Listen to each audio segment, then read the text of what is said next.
Jeff Goodman and Bob Ryan here on the Garden Report on CLNS Media, talking the Boston Celtics. And the big question I have that I'm going to pose to you right now, Robert Ryan, is Jaylen Brown ready? If Kemba Walker is not ready, which he's not going to be to start the season, and if Kemba Walker isn't the Kemba Walker that we remember in Charlotte days, 100% Kemba Walker, is Jaylen Brown ready to be the number 2 guy for a team that can contend for the Eastern Conference Championship? He's incrementally better annually so far. He is extremely bright, as we know. He's certainly capable of assessing the situation. I think he's capable of making the attempt to do that. Yes, I do. I think he can recognize the need, and I think and as I say, he keeps continually getting better and better offensively. He was always an excellent young defender.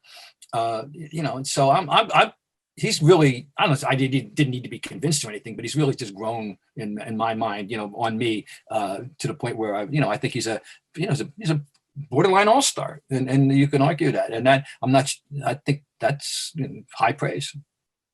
So I say no. I say Jaylen Brown is not good enough to be the number 2 guy. I say defensively, absolutely. Yeah.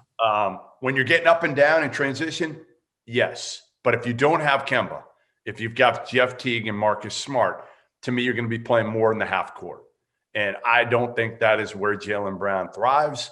I still think he struggles with his decision-making in the half court. I think he's great as your number 3 guy on a team. I don't think you can count on him every single night. And we've seen that. He's inconsistent with his shot. He's inconsistent with his decision-making, his passing ability. So I think they're in trouble. If Jaylen Brown's got to be your number 2 guy, I think the Celtics are not a team that can win or compete for the Eastern Conference title. All right. Well, I just think he's shown steady improvement, and he hasn't reached his ceiling, and I think it's conceivable, but I understand what your wariness about this, but I think it's conceivable, but that's all I say. I think as a duo, I think it's how many better forward pair combos, and of course he's really a hybrid. He's kind of a 2.5 or 3. Before. Yeah, 3.5, right, or 3.5 even. Yeah, he's a very useful, adaptable player in that regard, and that's why he's so valuable in defense, of course, because that ability, and you can switch, you can do a lot of things with him. Yeah. No, I love him. I love his toughness. I love his ability to guard multiple positions. I'm okay now with the contract that they gave him. I didn't love it when they did it, but I understood it, and obviously it was a heck of a pick. What I've said. And I would have tried to do it. I would have tried to trade Jaylen Brown at his peak, which is kind of where he's at right now. I really feel like there's teams out there right now who feel like you do, that he can be a borderline all-star. And I think in this system last year, it was ideal for him. He had enough guys around him. The pressure was off him. He'd have some great offensive nights, but he'd have off nights too, in which Tatum and Kemba and Hayward could pick him up. Yeah. Well, Hayward, that's going to be interesting to see how that shakes out in general terms, not having Hayward anymore. And because people are going to have already forgot how well he was playing at the later stages, right up to he made life easier. He moved the ball. Like that's where.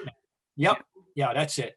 Oh, he did, which of course that's a whole topic for him. His whole thought process is astonished. It stunned me, when I'm deviating. What do you want to see out of Jaylen Brown? What do you need to see for him to get there to where he is a borderline all-star?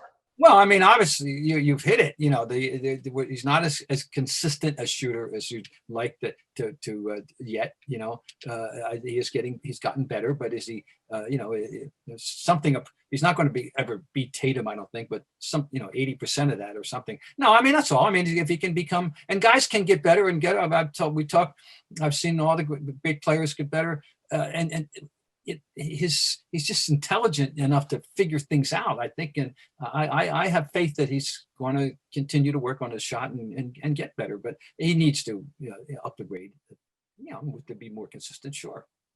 I just, again, I think the biggest key for Jaylen Brown is you've got to run a system that plays to his strengths, which are in transition. And he does a lot of that by himself, right? I mean, he gets after in the defensive end. He can create opportunities, offensive Yeah, opportunities. but I agree with you. He's better in transition. But I'm simply saying that I'm not saying he's peaked or maxed out in the half court game yet.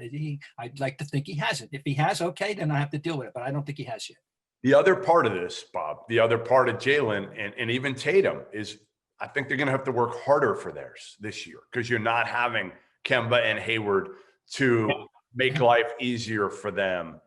Kemba was just great also, not even setting them up that much, but just bringing them up and that smile and that on the court presence that he had to say, hey, Jason Tatum, when you're 0 for, remember the games he's had where, you know, he started off 0 for whatever it was, to be able to go in his ear and say, hey, man, like, keep shooting. We need you to keep shooting. That's a very good point you make about it's not just technicalities that we're talking about, why Kemba is important. It was such, and because how many times did we identify the difference between Kemba and the guy he replaced, Mr. Irving, in terms of personality and you know, he was the other guy had been a wet blanket over the team and you know, this guy's a ray of sunshine, you know, and yeah, very different. Yeah, I just think, again, I think it's going to be tougher for Jaylen Brown this year than it has been because he's going to have the target on his back a lot more this year. He doesn't have as much around him without Hayward and Kemba. And those are, again, two guys that helped him and helped Hayward with moving the ball and not being a selfish player. And Kemba, yeah, he's more of a scorer than a distributor, but he had all the leadership qualities, the intangibles, the pick-me-up to Tatum and Jaylen, in which they almost kind of allowed them. And we see it now with Gordon leaving. I'm not sure Gordon loved it playing with those guys, but you never saw it. You never saw that he was upset, if he was jealous or envious or didn't feel like it was fair that those guys were the face. I think everybody knew Tatum was going to be the face. But I think with Jaylen, I think Gordon Hayward's probably looking at Jaylen Brown saying, like, why? I do as much, if not more, for the team overall than Jaylen Brown, yet I've become just a distant fourth on the depth chart here.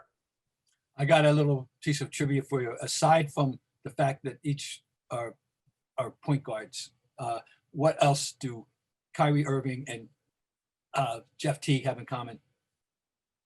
Kyrie Irving and Jeff Teague have in common. They both played in the ACC. I don't know.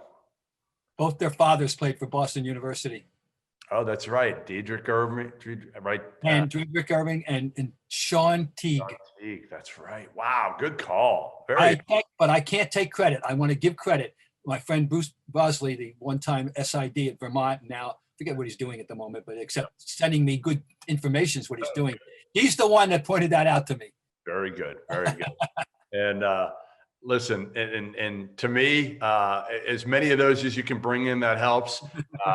Jeff Goodman, Bob Ryan here, CLNS Media on the Garden Report. And there you have it. Bob thinks that Jaylen Brown is ready. I'm just not so sure. Not yet. I want to see it, and we will see it soon enough. Well, we'll have it. He'll get his chance. He'll get a chance to show us.